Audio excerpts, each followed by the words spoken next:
బంగాళాఖాతంలో ఏర్పడిన ఉపరితల ఆవర్తన ద్రోణి అల్పపీడనంగా మారింది. దీంతో తెలుగు రాష్ట్రాల్లో విస్తారంగా వర్షాలు కురుస్తున్నాయి. తెలంగాణలో మరో 48 గంటల పాటు పలు జిల్లాల్లో రెడ్ అలర్ట్ ప్రకటించారు. 3 రోజులుగా ఎడతెరిపి లేకుండా కురుస్తున్న భారీ వర్షాలకు వాగులు, వంకలు పొంగిపొర్లుతున్నాయి. ఉమ్మడి నల్గొండ జిల్లాలో వర్షాభావ పరిస్థితులపై మరింత సమాచారం మా ప్రతినిధి వెంకటరెడ్డి అందిస్తారు. ప్రభావంతో తెలుగు రాష్ట్రాల్లో విస్తారంగా వర్షాలు కురుస్తున్నాయి. ఇప్పటికే ఉమ్మడి నల్గొండ జిల్లాకు సంబంధించి గడిచిన 3 రోజుల నుంచి కూడా ఎడతెరిపి లేకుండా వర్షాలు కురుస్తుండడంతో వాగులు, వంకలన్నీ కూడా పొంగిపొరుతున్న పరిస్థితి ఉంది. లోతట్టు ప్రాంతాలు కొన్ని జలమయమవడంతో అధికారులు అయితే అప్రమత్తమయ్యారని చెప్పొచ్చు. ఇటు సూర్యాపేట జిల్లాకు సంబంధించి నేరేడుచర్ల, అదేవిధంగా హుజూర్నగర్ ప్రాంతాల్లో చెరువులు నిండి కుంటలన్నీ కూడా అలుగులు పోస్తుండడంతో కూడా ఆ ప్రాంత రైతుల్ని, అదేవిధంగా ఇప్పటికే రోడ్ల వెంట ఉన్నటువంటి నాలాలు పొంగిపొరుతున్నటువంటి ప్రాంతాల లోతట్టు ప్రాంతాల ప్రజలందరినీ కూడా అధికారులు అయితే అప్రమత్తం చేశారు.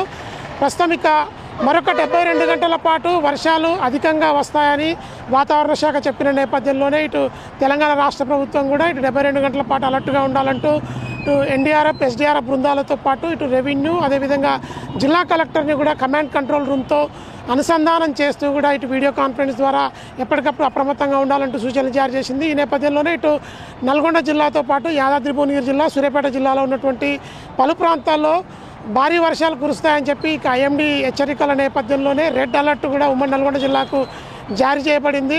ప్రస్తుతం అయితే విద్యుత్ తీగలతో పాటు పాత గోడలు, అదేవిధంగా ఇటు వ్యవసాయ పొలం దగ్గర మోటార్లకు సంబంధించి కూడా అప్రమత్తంగా ఉండాలంటూ రైతుల్ని ఉమ్మడి నల్గొండ జిల్లాకు సంబంధించిన 3 జిల్లా కలెక్టర్లు అప్రమత్తం అయితే చేస్తూ ఉన్నారు.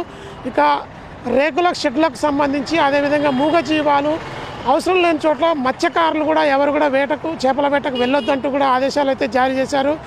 ఓవైపుకు మూసి ఉధృతంగా ప్రవహిస్తుండడంతో పాటు ఇటు నాగార్జున సాగర్ డ్యాంకు దిగువ భాగంలో పులిచింతల వైపు కూడా దాదాపు 2 లక్షల క్యూసెక్లకు పైగా నీరు వెళ్తుండడంతో ప్రస్తుతం అయితే ఆ ప్రాంతంలో అంతా కూడా హై అలర్ట్ ప్రస్తుతం అయితే అధికారులు అప్రమత్తంగా ఉండాలంటూ ఆదేశాలు అయితే జారీ చేశారు.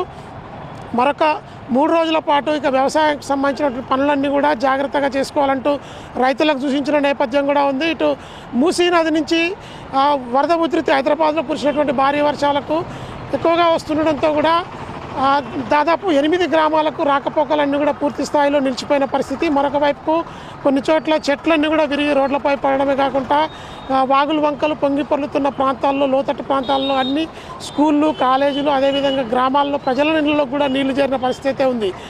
ఈ నేపథ్యంలోనే వాతావరణ శాఖ హెచ్చరించిన 72 గంటల పాటు రెడ్ అలర్ట్ ఇప్పటికే నల్గొండ జిల్లాలో ప్రకటించి ఉండడంతో ప్రజలంతా అప్రమత్తంగా ఉండాలి. ఎక్కడ కూడా అవసరం లేని చోట వర్షాభావ పరిస్థితుల నేపథ్యంలో బయటికి రాకూడదంటూ ఆదేశాలు ఉన్న నేపథ్యంలోనే ప్రజలంతా దీన్ని పాటించాలని చెప్పి అయితే ఇప్పటికే అధికారులు సూచిస్తున్నారు. మరొక వైపు వ్యవసాయ పనులు ముమ్మరంగా కృష్ణా బేసిన్లో కొనసాగుతున్న నేపథ్యంలోనే ఇటు కృష్ణపట్ట ప్రాంతంలో కూడా పూర్తి స్థాయిలో అయితే అప్రమత్తత పాటిస్తూ వ్యవసాయ పనులకు రైతులు కూడా వెళ్ళాలని చెప్పి అధికారులు అయితే సూచిస్తున్నారు.